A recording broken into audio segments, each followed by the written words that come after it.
Hi there, I thought I'd take a minute to give you a quick breakdown on the different types of hooks that I have and that I've worked on some before and which are my favorite ones.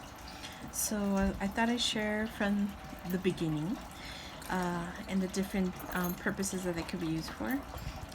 These small ones here, these very thin ones, they're all actually sized by number as opposed to letters like the rest. And these are actually used more for tapestry, like if you want to do a very delicate mantle, this would be the kind of hook that you would use. And then moving up from there, you get those that are very more that what I feel like it's more sturdier, and it's these right here, and they all have their letter and sizing in the middle. So those details come in handy when you're coming to buy yarn. Most of them will tell you the type of hook that you should be using for that type of thread. I'm a rebel. I like to use whichever hook I feel more comfortable using with that thread. So I really don't follow that part. It's just I just eyeball it. But most of these hooks were actually my mom's. She's the one who taught me to crochet. And then some other ones like this one, and all these right here were I got myself. So I tried the grip at one point, and then I just moved past those and started using more of the straight hooks. So like I said, each one has their own purpose, and I thought I'd also give you a breakdown of, oh, forgot to show you.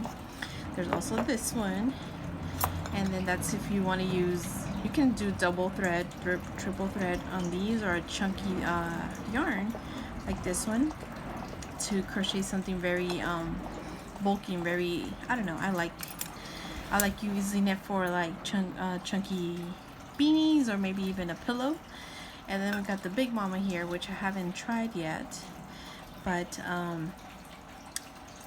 they come bigger, guys. It's crazy. So I'm putting these away because I want to show you the details of what some of the hooks that I frequently use do.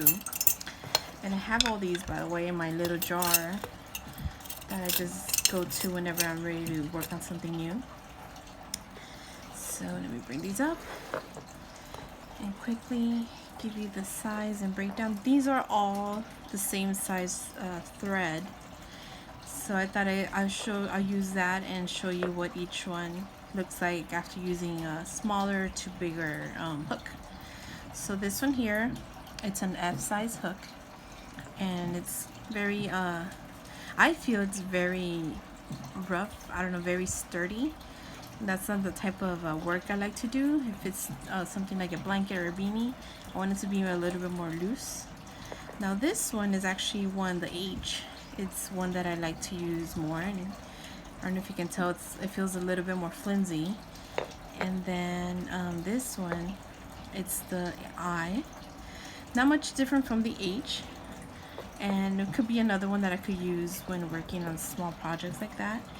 And then I thought I'd show you what the bigger size does, which is this one here.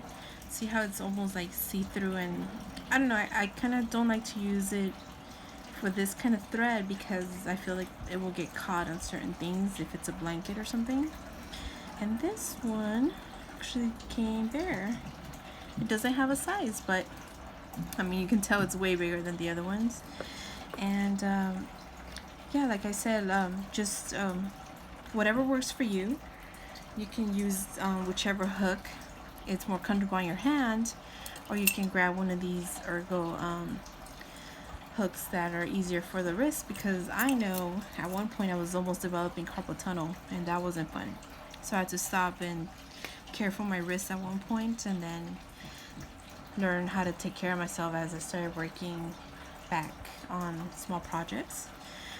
So eventually my purpose with this is to maybe start showing you how to do basic stitches, but I thought I'd start with showing you the weapons of mass destruction, like the hooks. Oh, and I forgot to mention, you can also use your wrist. I've done some hand crocheting, and that was pretty intense, but for that you need very thick, bulky yarn. I've done merino wool, and with those I made blankets and pillows. You get an arm workout with that one, but the outcome is really pretty. Very, it's crazy the way you can do, you know, with crochet. And I'm excited to show you little step-by-steps or how-tos going forward. And leave me some feedback and let me know what else you'd like to see.